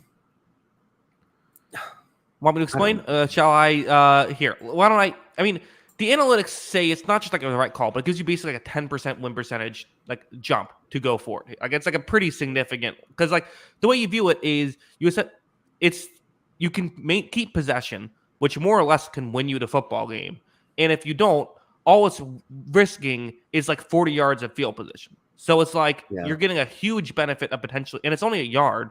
And like they even went for the quarterback sneak, like the tush push, which is like this unstoppable play. It's just, of course, because anytime Brandon Staley goes for on a controversial fourth down, it just can't work out. Yeah. I mean, here's the thing. Like, I was in this rant earlier with somebody else. My issue with the fourth down decision bot and the analytics that go into it is I feel like the analytics aren't telling the entire story sometimes. There's not enough variable when it comes to the analytics to me to, it seems like people are just taking the win probability of going for it versus the win probability of punting or kicking the field goal, and then putting that together and say you have a plus 10% chance of winning the game going for it on fourth down, and that's what you should do. That feels like that's kind of the win probability variable. It seems like that's taken into account by everybody. But my issue with it is like it doesn't take into account certain things like how your team performs on fourth and short situations most times. I don't know the Chargers situation, but this team has actively not run the ball well a lot. I can't imagine them being good on third and short, fourth and short situations most of the year. And then the other thing too, with like the Bears game too played in it, the decision last week and the decision this week for Staley. The issue I have with it too is that you take in the win probability percentages of punt versus go. It feels like it doesn't take the win probability percentages of converting the fourth down versus not converting the fourth down in the play. And it worked out both of these last 2 weeks because they got interceptions in the end zone. But it also feels like that there is not enough variable to saying you're giving a team 30 yards of field to win the game, or in this case, tie the game, versus giving the team 80 yards of field to potentially win or tie the game. And what do you mean? I mean, that's obviously baked in to like the stats. Well, it's baked into the win probability, but when you're just focusing on win probability versus going for it versus kicking the ball, it doesn't even take that number is still not taking into account the full spectrum of, what happens if you don't convert it. And no, that's factored in. It doesn't seem like it's factored in enough, in my opinion. That's just my point. It's that, okay. It's not really explained enough in that math. And that's why people don't get it. And that's why I don't think it makes enough sense. There's no way that the percentage of chance that you don't convert it only factors into a 10% difference in win probability.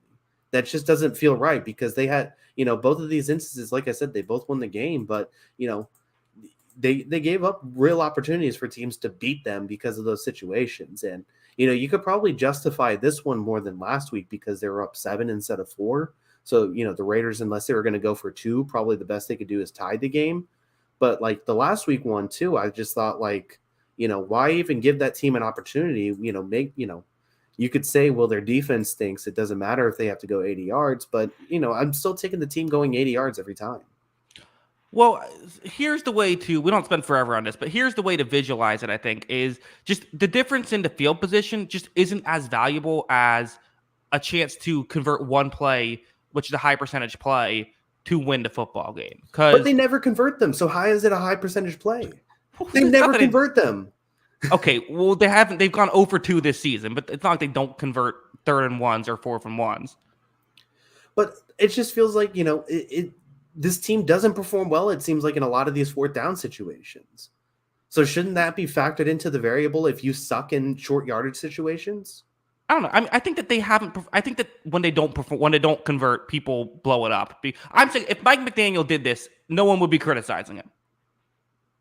I think people like to criticize however they can, honestly. Well, maybe, but I think Brandon Staley has become a punching bag, and for some of very valid reasons. But it's just if we want to say that, okay, they actually the way I view it is you take the other stuff. I start with analytics and then make my decision after. I start with, okay, analytics strongly suggest you should go for it here. If the situation tells me otherwise, I'm fine with changing my opinion. Like that's, I think everyone who uses analytics agrees that like it's not an exact science. It's, kind of in a vacuum. Does this decision make sense? But what if it's not in a vacuum? But it's not in a vacuum, so you can use other things to help make your decision. I just think that like in this scenario, I think the Chargers offense, I would trust that to get a play against the Raiders defense with a quarterback sneak. It didn't work out this time. Yeah. I don't know. Like, it just feels like that there's not enough factored into the opportunity to not convert it. Like, it just feels like that is a huge, just, momentum's another thing that also can't be factored into that. And I mean, it just feels like a lot of that isn't enough variable, in my opinion, because it feels like that's a massive change of the game. And, we saw that with the Bears situation too, where, there was also with that Bears game, multiple minutes on the clock. And I think that I don't think it's as simple as, doing win probability minus run probability and saying this is your decision off of it. And even then, no. I think the Bears one was, I think I saw the fourth down decision, but it was even wrong to like kind of go for it at that moment. Yeah, well, I mean, I'm not even talking about the Bears one's a whole other scenario. All I'm saying is it's a useful tool to use, and I think in this scenario is the right call. That's fair. And I think it's more justified this week than last week because, like I said, they're up 7. Because that Vikings game, being up 4 in that situation and giving Kirk Cousins 20 yards if you don't convert it, I feel like that's a massive situation. Okay. Well, we can. Maybe we'll do a whole. We're an hour and 20. I think it was the correct call both times. I think that I'm not saying that just because the numbers say you should do it, you should do it. I think it's fine to say that other situations. Again, anyone who uses the analytics agrees you should take in momentum. It doesn't take in momentum into account. It doesn't take all this other stuff into account. Everyone agrees with that. It's just I think you have to be able to explain it. If the analytics say don't go for it, I think you should have to be able to give a reason of why you should be ignoring the analytics in that scenario. Sure. Yeah, I can agree with that. Yeah. All right. Good debate here, Kyle. Usually we don't get into it this much. Yeah. Nothing like a good fourth down decision to rile up some people. Yeah. And always interesting. 3 games left to talk about, unless you had any other final thoughts on that one. No. Let's move on. Okay, let's go Cardinals Niners. This was I feel like a closer game than the score might indicate. The Niners kind of went away with it at the end with a 14-0 fourth quarter performance. But again, Josh Dobbs and the Cardinals, they're scrappy. They can't cover. Cardinals couldn't defend the Niners defense, and eventually their offense was going to give out. But made it interesting for 3 quarters. Yeah. I mean, this Cardinals team, like you said, continues to scrap. I still think San Francisco was the better team, deserved the win, all that kind of thing. But yeah, I mean, they continue to scrap and continue to make things at least a little more interesting, even if San Francisco kind of put them to bed at the end. So, credit to the Cardinals for that. They did really well on third down. They made some big plays, but yeah, I mean, it's just a really tough matchup, honestly, though, man. Like, the 49ers are getting off the bus and dropping 30 on everybody. They are a wagon. They are a wagon right now. 7.5 yards per play. Everything about the 49ers is going well. And yeah, I mean, this Cardinals team is a lot more interesting than we all thought it would be. Yeah, I mean, do we buy into the Cardinals at all, or are they just like a scrappy underdog? I feel like every year there's one scrappy underdog team, right? Like the Lions were there, Dan Campbell's first year. I think the Dolphins ended up being that in Brian Flores' first year after a tough start. Like there's always that one scrappy underdog team. Yeah, I mean, you said it earlier. They still can't really defend. They managed to win in the red zone against the Cowboys, and that's kind of how they won that game. But they still can't, I feel like, as a team, really defend all that well. Their secondary just doesn't have the pieces. So I still think they're going to lose a lot more games than they win. But yeah, maybe they're at least interesting in all these games at least. And they should be getting Kyler Murray back at some point, allegedly. Yeah, we'll see about that. I don't know. That should, if with Kyler Murray, I mean, it does. They do become, I think, a more interesting team. Yeah. Do they want Kyler Murray back, or do they want the draft position? Well, that's the thing. Although the way Josh Dobbs is playing, maybe they need to. I don't know who else is on the roster. Yeah, keep Josh Dobbs as the backup. Yeah, they need to figure something out. Yeah. Brock Purdy, 283 yards on just 21 attempts. Only one incompletion, 20 for 21. Has 283 yards. And one completion, like there was nothing he could do. There's pressure right in his face. It's basically a perfect performance from Brock Purdy. Basically perfect, 13.5 yards per attempt. And you know what? I'm going to say it. It's still way too early for MVP talk. But with all of the quarterbacks in the league basically having at least one dud performance during the year, Christian McCaffrey is the NFL MVP through the first 4 weeks of the season. I don't care about your quarterbacks. Christian McCaffrey is the best quarterback and the best player in football right now, offensively at least. He's the MVP through the first 4 weeks of the season. He's been unbelievable. He's the best running back in football again. Well, I did predict him to win Offensive Player of the Year, so I feel pretty good about. No, he's not. I mean, how do we define MVP? What he's doing, he is averaging like 6 yards a touch as a running back. I mean, he's got 7 touchdowns. I mean, he has 7. You're just coming for all the anti-analytics arguments here, an hour and 30 minutes into the show. Quarterbacks, he's been brilliant. He's been the best player on the best team. Like he's been amazing. Kyle, if Christian McCaffrey gets hurt or Brock Purdy, if the Niners had to trade away either Brock Purdy or Christian McCaffrey, who are they trading away for nothing? Brock Purdy. I don't think that's true. I think Brock Purdy means more to this team than Christian McCaffrey does. I thought you were going to say Brock Purdy deserved MVP, and I thought that would be a hot take too. No, I mean he's been great, but I mean he's been really good. He's performed above expectations again. Continues to win, still undefeated, all that kind of stuff. And you know, for all the credit we give the Cardinals for scrapping, maybe we should also give credit to San Francisco for kind of beating them down at the end of this game when. You know, they've kind of managed to hang with everybody, and San Francisco puts them away too. So, I don't know. I think McCaffrey's been the best player in football. I think he has. He's been consistently great. He hasn't put a foot wrong, and you know, he was nearly perfect again in this one. I don't believe you. I don't think that you think that Christian McCaffrey means more and adds more value than Josh Allen does so far this season. I mean, Josh Allen threw 3 interceptions in a game that they lost. Yeah, McCaffrey didn't throw 3 interceptions in a game. Yeah, he doesn't have to. He's been perfect. He's been borderline perfect. If the Bills trade for Christian McCaffrey, you're like, oh my god, Josh Allen for Christian. You're like, what a trade by Buffalo. Genius. No, that's not what I'm saying. That's not what I'm saying at all. I'm saying through the first 4 weeks of the season, Christian McCaffrey has been the best player. That doesn't mean he's the most valuable and like deserves the award. I think he's been the best player in football through the first 4 weeks of the year, though. Are you taking him? But like. The award is most valuable player.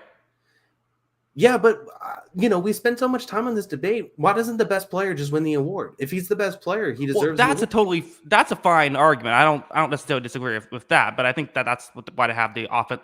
I agree. There should be an award for like most outstanding player. Yeah, and I mean, I would say right now he's been incredibly valued to San Francisco's success. I mean, this offense is phenomenal. Like, I can't say it enough. They score 30 on everybody. They might average 30 points a game this year, and he's been a huge reason why. No, I completely agree. So just to be clear of what you're saying, you're not saying that McCaffrey is has had added the most value to his team compared to other players. It's that you think that he is just been the most outstanding, you know, take positional value out of the equation. He's been the best player. Yeah, without a doubt. Okay. I think. Well, yeah, sure. Yeah. That's totally fine. Yeah. So I just think it's been a really good performance for him. I mean, this San Francisco team, you know, I can't say enough about this group. I mean, honestly, like it seems like every week they're just way better than everybody else. They're playing a different sport almost. Yeah, no, they're unbelievable. I mean, there's a fourth down play where George Kittle just gets wide open. It's like, oh yeah, your fourth option is George Kittle. Yeah, and he had 1 catch this game. He had 1 catch. Yeah. You know, they're just they have so many weapons and opportunities, and it's not even just on the offensive side of the ball. You know, they have all these guys on defense too. I mean, it's just it's hard to like say anything bad about them. Like, they're just actively phenomenal. They're the best team in the league right now. Yeah, a lot of people discussing the Brock Purdy versus Chris. Like, I don't know, Brock Purdy's. I think we've seen. You know, I think Brock Purdy's good. Kind of like what your take earlier. It's like he's a good quarterback. Like, he was nearly perfect in this game. Like, if they're going to Sam Darnold here, this is the close game, I think, with Sam Darnold in the game. Like, I think having what Brock Purdy does, the 15th best quarterback or whatever you want to call him, like that compared to like a, you know, backup quarterback is huge. And that's what, you know, San Francisco's had with him. He's never lost. Yeah. I mean, look at what Purdy did today and look at that stat line and say, how does any quarterback do better than what Purdy did today? He literally threw one incompletion. Like, Right. obviously, there's still like the Mahomes factor of like that guy can obviously create some bigger plays, but you can't criticize a guy. Yeah, he's still kind of managing this offense and he has a lot of weapons at his disposal. But this guy basically didn't put a foot wrong for 60 minutes in this game. Like, I don't know what you want him to do. Like, does he have to do a backflip while making the throw to impress you guys? He needs to do some backflips. Yeah, I mean, he's dominating these games. He threw one incompletion. Like, I don't know what else he has to do. Yeah, it's really good stuff. Let's move on. 2 games left. Vikings Panthers. For a second, starting to look like this could be a upside potential. Although the Vikings kind of pulled away in this, second half as Kirk Cousins, only 19 attempts in this one, did throw 2 picks, one of them being a pick 6, like at the goal line. That wasn't great. As a whole, though, yeah. They did enough. Carolina's offense is just completely inept at this point. Yes. Yeah. And I don't even think like Bryce was a disaster today. I mean, I didn't think he was like great or anything, but I didn't think he still had some moments and some flashes of being okay. They just don't have a lot of help, and all of our fears for Carolina have been realized. And even then, like a couple receivers had decent days for them today, and it's just not enough. There's not enough pieces here.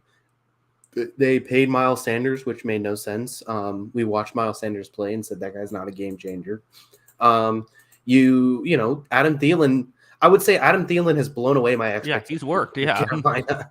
And, I still don't think he's a great option to have as your number one receiver. And yeah, I mean, I just think this is a really bad offense, and they're bad at every position group too, is the problem. Like, they're bad at receiver, they're bad at running back, they got a rookie quarterback, and they got a bad offensive line in front of them. Like, there's not a single thing that Carolina does well offensively. Yeah, it's unfortunate. I mean, people are asking comments, and people are commenting, is Bryce Young a bust? What's he supposed to do? Like, I don't know. Like, he's not playing great, but like CJ Stroud would look bad in this situation. Like, Trevor Lawrence was in a similar situation and looked terrible. If I'm an NFL team and I have a young quarterback, get Laviska Shenault away. I don't want him anywhere near. Whatever reason, that seems to be a trend. I don't know. It's just like, I'm not saying he's playing great or anything, but he's not a bust after 4 games not playing great while in a terrible situation. Yeah. Here's my concern with Bryce, what we've watched the first 4 weeks of the season, because this isn't nearly all on him. Like I said, this is a bad offense just as a whole. And I'm not sure any quarterback can come into this situation and be good. Maybe like Mahomes and Herbert. Like, I don't know who else would come into this situation and be good. Josh Allen too, obviously. The concern you have with Bryce, and I don't remember who said this, but somebody else said this and I heard it, and it kind of put it together perfectly. There have been bad plays that he's made that actively look like bad plays because he's small. Interesting. Yeah. And so your concern is like, obviously the situation around him isn't great, but there's also problems where like his major like physical deficiency is kind of being exposed in the league. And I think that's something to kind of watch this season. And as he kind of, grows as a player, like, is something he's going to have to, it's obviously something he's going to have to overcome as an NFL player, but is it something he can overcome? I think it's a problem. Yeah, I think that's totally fair. I also thought this might have been his best game so far. I mean, it's not saying much, but I think this probably was his best game so far. Yeah, I mean, it might have been, and that's also kind of bad, I think. Like I said, he wasn't a disaster, but I wouldn't classify it as like solid either. Right, I agree. 1 game left, a 28-3 game, huh? That score sounds vaguely familiar. The you picked the Browns to win. I had a feeling if you knew Dorian Thompson-Robinson was in, you might not have made that selection. DTR, the hype for him has fully died after he has a rough first performance of 121 yards on 36 attempts, no touchdowns, 3 interceptions. That's a brutal stat line against Baltimore's good defense. Tough spot for him to get thrown in here. Absolutely. I don't even know how many first team reps he got or anything. Passer rating of 25.3 is brutal. Meanwhile, Baltimore, looks good. Offense looks good. Kind of a game they expected to win, and we're able to. Yeah. You'd love to see what this Baltimore team looks healthy, because we just want to see these guys on the field, man, especially on offense. I want to see this all kind of put together. Obviously, we can't get that right now. But yeah, I mean, like you said, Baltimore looked good. I picked this game under the impression that Watson was going to be ready to go. I think I even saw a report Saturday that he was going to be fine and ready, Yeah, and there then were. Sunday he was Hmm. ruled out. And Yeah. so I don't know what happened. Obviously, they probably tested it and didn't work out on the field that day. So kind of like I, I'm willing to punt this game for Cleveland because it's like, what do you take away from this when your quarterback has 3.4 yards per attempt and three turnovers, so and could have had more honestly in this one. So I'm willing to punt it for Cleveland. I still think this defense is nasty, even though Lamar kind of picked them apart. Honestly, he didn't have to do a whole lot, but he did play well. Um, but yeah, I mean, I just think punt this game for Cleveland, not really taking anything away from it, but I think Baltimore did look good and they passed all their tests against a good defense. Yeah, Baltimore did what they should have done in this game. Is kind of how I view it. And yeah, I was impressed with their offense. Lamar nearly 10 yards per attempt. I don't have too much to add on this one. I know we didn't take much for it, but I don't think it needs much. Yeah, I don't think it revealed too much about Cleveland, obviously, and you could say you came away with impressed with Baltimore's performance, but um, I am impressed. I would love to just see all these guys on the field for both of these teams because you know, they're the two best teams of the AFC North right now, like no doubt. Yeah, definitely. If you're a fan of Team Kyle, you have to be rooting for the Seattle Seahawks to win tomorrow. As a big, you locked up the Seahawks minus. Actually, I think they were underdogs, right? So you just Yeah, need a win for Seattle. So definitely, that's a big one. As you could, I don't believe you take the lead, but I think you come close to you. You'd only be down like 1 point, I believe, if you can nail this one. So big game for you. yeah, need a big bounce back week. Seattle has dropped 37 points in their last two games, which is a huge benefit. The Giants, you know, Andrew Thomas is out. Saquon Barkley's doubtful. Not looking too good for them, but we'll see. Joe says I'm on Team Kyle, but I'm also on Team New York Giants. So yeah, tough situation here for Joe. It should be an interesting one. Kyle, let me know if you can find us on Twitter before we head out. Yeah, make sure to follow us on Twitter. It is at Jackson Kruger. Make sure to follow me at by Kyle Gronin, and make sure to follow the account page at On the Sideline JK. That is at On the Sideline JK. Of course, you have like audio only podcast anywhere you get the audio only feed on the Sideline Podcast. Search that; it'll be available. We have bye weeks, so hopefully not as long of a show coming up. Kyle, we're almost at 140 here on the East Coast. We're making good time, and then we just got into the analytics talk, and things got almost reminded me of back when we would before we were in podcasting, we would just yell at each other about random sports things. Yeah. Yeah, just sitting in the corner at like the random college parties, just like discussing something, me trying to tell you Stephon Gilmore is the best defensive player in football, and Uh, then justifying myself because he wins one Defensive Player of the Year award.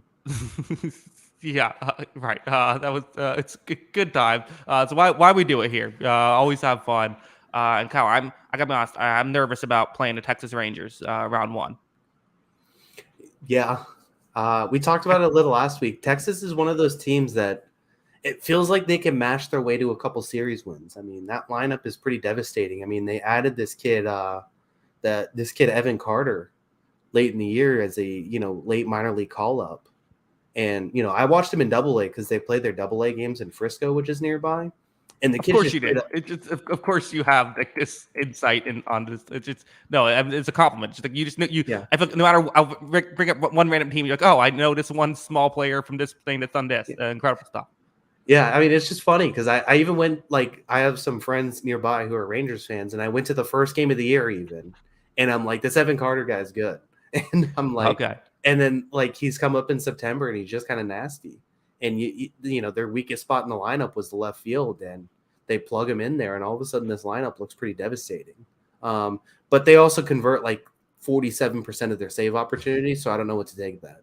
Yeah, and that's a little bit misleading too, because obviously there's more opportunities to blow a save in a game than to earn a save in a game. So I think Mhm. that's always but yeah, I mean they've been so cold this past month. That's why I'm giving myself some hope. But I mean it's just tough. I mean they're gonna have to play Texas round one, and then if they win, have to play Baltimore round two, and then if they win, probably the Astros. I mean it's gonna be tough. I'm hopeful we can at least get past the Rangers here. That would be the hope. I do still kind of like Tampa in that series, but Hmm. it definitely becomes a little more interesting, I think, Texas managed to put together that 6-game winning streak towards the end of the year that kind of pushed them over the top. So I But think then it's they gonna be a lost great. 3 of 4 against. Well, yeah, I Yeah, mean that last one's always the hardest. It's gut wrenching time there. They managed to get it done. That was all that mattered. but it's I, not because they lost the division because of it. yeah, they got in. This team hasn't been good in like 10 years. So them getting in, I think is just half the battle. Kind of, but I don't know. I mean, I think that's a huge. I mean, you think about. Of course, Houston gets this super. Think Houston's road now. They get a bye week for the first thing, and then they have to play the winner of Minnesota versus Toronto. Houston's in the ALCS. That is actually a huge benefit. You're right. Mm-hmm.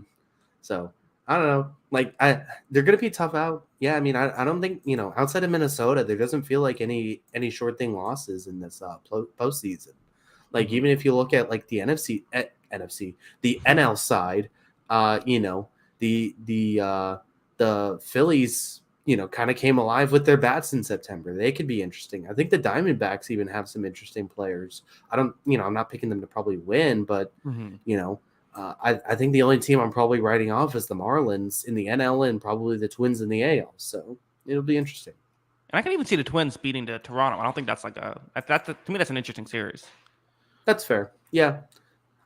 Twins, it'll be interesting to see. I agree with you. That'll be fun. Yeah, they're just hoping to win a game. That's all Twins fans want. Just a playoff win. Yeah, that'll make them happy. All right, that's our baseball talk. It's we're past the 1:40 mark here on the East Coast, so I gotta get to bed. Kyle, any final thoughts? No, looking forward to Monday night. Looking forward to some bye weeks, like you said, so we don't have 45-minute podcast episodes. And Yeah. Everyone enjoy. We got playoff baseball, we got basketball around the corner, we got preseason games starting Thursday. So a lot of intrigue coming up. Hockey's coming up too. Yeah. I'm not as excited. The Bruins ruined me. Sorry. But yeah, a lot of great stuff. Yeah. Thanks to everybody for if you stayed up late here on the East Coast. God bless you watching this stuff. We appreciate all of you. Thank you again for watching. And until next time, have a good one. Peace.